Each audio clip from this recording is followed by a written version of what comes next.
Hi, Warren William here from Smartest Data. Let's get into the US stock markets, and there's been a rebound after the recent weakness. What does this mean? Okay, these videos are done in collaboration with FINSCREENER, an online database which I use to follow US stocks, do backtesting, construct portfolios, a lot of different functions. Simple and easy to use. If you want to follow me and subscribe to FINSCREENER, the link is in the description below. So let's get into it a little bit. Okay, so this week is going to be one which has to be navigated carefully for stock investors. Storms outside the stock market are brewing and could hit the stock markets with waves of uncertainty. The three immediate concerns are the very tragic attacks in Israel and the breakout of a war, on top of the war in Ukraine and another one brewing in Armenia. The other one is the House votes for a new leader of the House of Representatives. So what does this mean? How much uncertainty will that cause? Finally, rising interest rates at the long end of the yield curve. So let's get into it and see how we can navigate that. All can dampen newfound optimism for equity investors. The very recent tick up in the two major indexes, the ETS for the SPY and the QQQ, is a positive signal for the remainder of 2023. For US stock investors, the key to navigate the uncertainties are as follows. A war is a horrible event anywhere, at any time. The US could be a safe haven if things really get out of control. But it will be more on the bond side than the equity side. Look, let's just hope for the best. Understand regarding a new speaker, that one will be found, and there's no real big deal here. Regarding interest rates, invest in stocks with the idea that the total return, price plus dividends, must be at least 8%.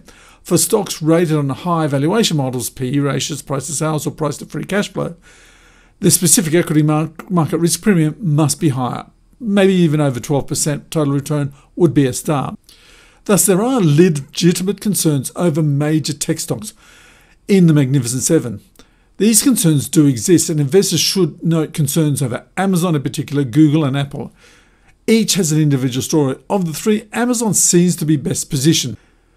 This will change to the decreasing expectation if the US economy starts to slow, showing significant weakness, or the yields at the long end continue to increase. Look, I'm a bit sick and tired of discussing the Fed. Okay, don't fight the Fed is a well-entrenched saying. Well, in 2023, certain sectors of the stock market have ignored the Fed. Now, in the US, the 10-year note reached a 16-year high, the yield. Part of this reason given was based on the speculation that the Fed may stop raising the Fed funds rate. The increase in yields at the long end certainly implies a significant tightening of financial conditions, thus doing the job for the Fed. Keep in mind the long end of the yield curve has a much greater influence on the broad economy than the short end. Anyway, the Q3 earnings season for major US companies is here. To add a little bit of drama to the earnings season, analysts have raised their sales and EPS forecasts for 10 of the 11 major sectors in the S&P 500. Also, yesterday, October 10th, earnings came out for PepsiCo and Neogen. Thursday, October 12th, the focus will be on earnings for Delta Airlines and Walgreens Boots Alliance, while Friday, the 13th, the major banks kick off with JP Morgan Chase, Wells Fargo, and BlackRock and Citigroup. Okay, so let's go on to portfolio construction. Okay, so let's go over to the portfolio construction process inside of FINSCREENER. And remember, we use a simple 10-step process, starting from identifying the stocks, measuring their market cap, aggregating their market cap, dividing the individual market cap by the total market cap, work out the percentage, allocate the percentages from the large cap stocks from about 20% to 15%, the mid cap stocks at around about 10%, and the smaller cap stocks at around about 5%. And then we go on to this week's portfolio, the 38th for this year, and the stocks in this portfolio include ExxonMobil, Walmart, Costco, Cisco, Boeing, Starbucks, Crowdstrike, Doordash, Diamondback Energy, and Fortive Group. So once we've got all the stocks entered into the portfolio in FINSCREENER, we can take a look at the asset allocation on a sector basis. So 30% in technology, 20% in energy, 20% in consumer defensive, and then 10% each in industrials, consumer cyclicals, communication services. Then we can look at the earnings rating by the analyst. So a strong buy is Boeing, a buy is ExxonMobil, Diamondback Energy and Starbucks. A sell is the Fortive Group, and then a strong sell is Walmart, Costco and Cisco. If we go down to the individual stock allocation, we can see that the four main allocated stocks at 15% each, first off, is ExxonMobil, Walmart, Costco and Cisco. The stock portfolio is also reasonably uncorrelated, as you can see by their graph. So over to Access. Access is an extremely important tool for us to manage our investment universe. So each time a stock is recommended in a portfolio, so from portfolio 1, currently we're up to portfolio 38 in this year, all these portfolios can be seen over my website www.smartest-data.blog, and we enter the stocks in. So some stocks, of course, have been entered in a few times. So we can see when they've entered, at what price, and also the index price. So the entry is exactly the same, really, as entering into my portfolios inside a FINSCREENER. So the name of the stock, the ticker, the market cap, the price, the number of shares, and the weighting in the portfolio. So over to our watch list inside of FINSCREENER, my portfolios, and as you can see, these are all the stocks which we have inside the portfolio. So this week we added 2 stocks, Walmart and Costco. So I think that brings out the count to about 155 stocks inside of the watch list. What I wanted to do is highlight all the stocks, so you can stop the video wherever you wish to see which ones are there by ticker, but also go through some of the functions. So here we are on the watch list page. So this is basically giving price data, change, etc. Then we go over to fundamentals, so we can see the price, the change, the PE ratios, price to book ratio, price to sales ratio, ROE, ROA, profit margin, and debt to equity ratio. And so this can actually be sourced. So we can sort by the PE ratio, the highest to lowest, but I generally keep it on ticker. So I can search down and find the various stocks. On to financials, so that's the financials are price, rating, target price, price range ratio, and insider summary. Also the technical summary, so that gives a moving day averages, also RSI, MACD, stochastic, and other technical aspects. Then the performance, just over the price, the change over the past month, past 3 months, past 6 months, past year, 3 years, 5 years, and then onto the chart. So all the charts are displayed there. So that's the watch list. So you can see how we manage the overall individual portfolios and also the investment universe inside of FINSCREENER and also using Access. If you want to subscribe to FINSCREENER, the link is in the comments below.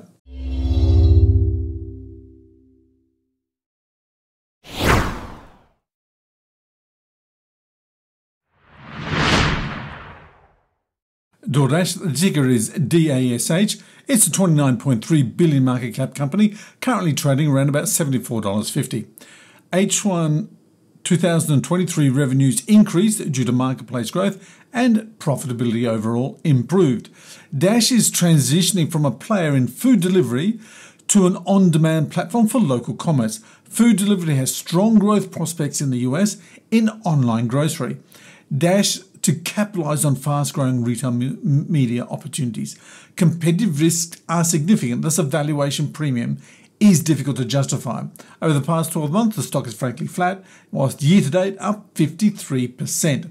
So the forward PEs and PEs, they're negative because currently the company's in losses, but the price-to-book ratio of 2.73 times, the price-to-sales ratio of 3.63 times, and the price-to-cash flow of 34 times. So the stock's not cheap. It's one which is a bet on the overall story. Let's go over to FINSCREENER and take a look. Okay, so here we're inside of FINSCREENER with Doordash, and let's take a look at a couple of factors. So Doordash is facing significant competition, so an excessive valuation is difficult to justify. Look, profitability has increased has improved on recent sales increases. But as we said, it's facing significant competition. So how do we look at a stock like this? So overall, the graph, well, maybe it's just faced the weakness of the market. It's had a bit of a tick up recently. But let's take a look at some of the valuation parameters.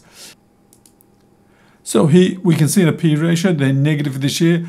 Price to book and price to sales ratio on the industry level and also against the S&P 500.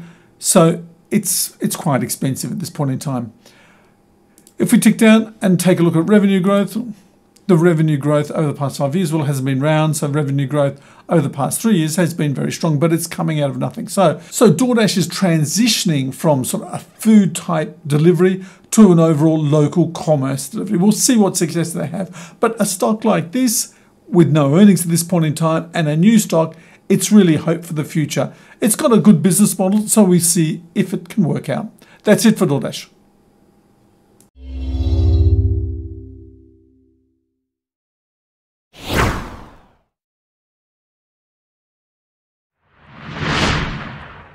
Crowdstrike, CRWD is the ticker. It's a 42 billion market cap company, currently trading around about $176.70.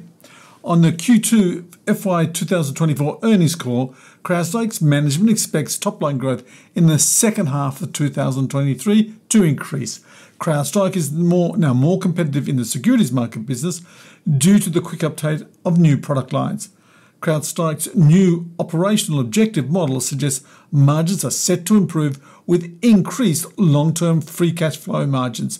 Important to keep an eye on the competition, in particular Microsoft. Over the past 12 months, the stock is down 2.8%. Year-to-date, up 68%. The forward PE is negative. The current PE ratio is negative. The price-to-book ratio is 16.8 times. The price-to-sale ratio of 10.4 times. And the price-to-cash flow of 26.5. Naturally, the PE-PEG ratio is negative. Let's go to FINSCREENER and take a look. Okay, so here we're inside a FINSCREENER and looking at Crowdstrike. So as we can see, the graph has been on a bit of a run over the past couple of months. Bit of weakness in August along with the overall equity market, but still the stock has been doing quite well. Okay, so let's take a look at the valuation parameters. The stock really it's not valued at this point in time on a PE ratio and a forward PE ratio, losses for this year and losses into next year. But on the recent earnings call, the bosses at Crowdstrike did expect sales to increase in the second half of this year. All depends a bit on the competition. So you can see on the price to book and the price to sales ratio, this is not a cheap stock. Okay, so if we go down, what we're really looking at is sales growth going forward. Okay, and as we can see over the past 5 years, sales growth has really grown, but it's come out from really nothing. So we've got to look forward if sales growth is going to reflect on the overall company and do well. So that's Crowdstrike. Let's go over to the next one.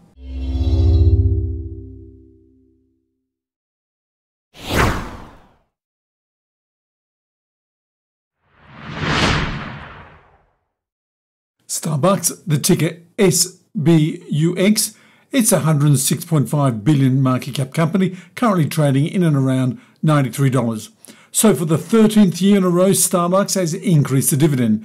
The dividend has more than quadrupled since 2013. Based on projected EPS of $1.45, the payout ratio increased to 66% from around 48% 10 years ago. That's dividends per share divided by EPS per.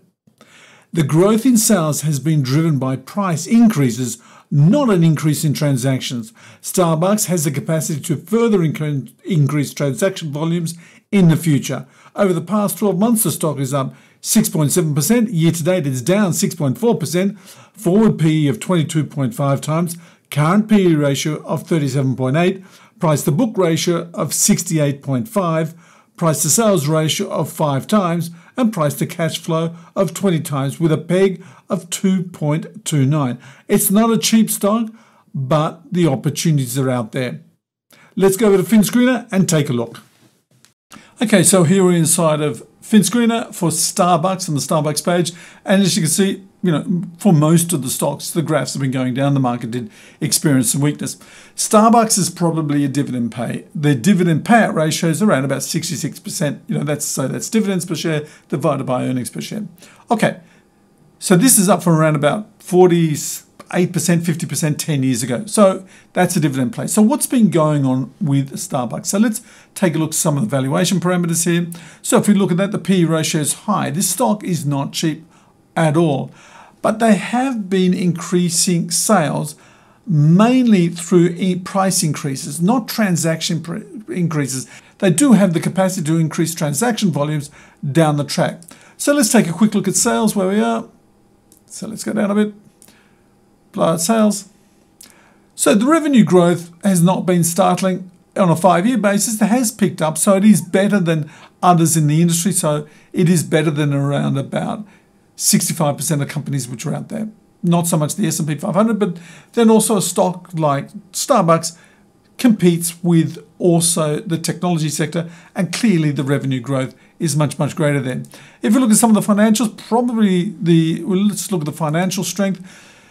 There is talk that the long-term debt has to come down, but the interest coverage ratio does seem quite strong. So at this point in time, I'm not excessively concerned about the balance sheet as long as they've got the balance sheet to grow, and they seem to be able to do that. Okay, so that's it for Starbucks. Anyway, that's it for this week. So if you like these videos, please like and subscribe.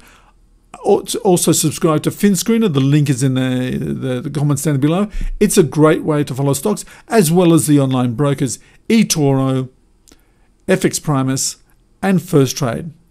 So see you in the next video. Good investing.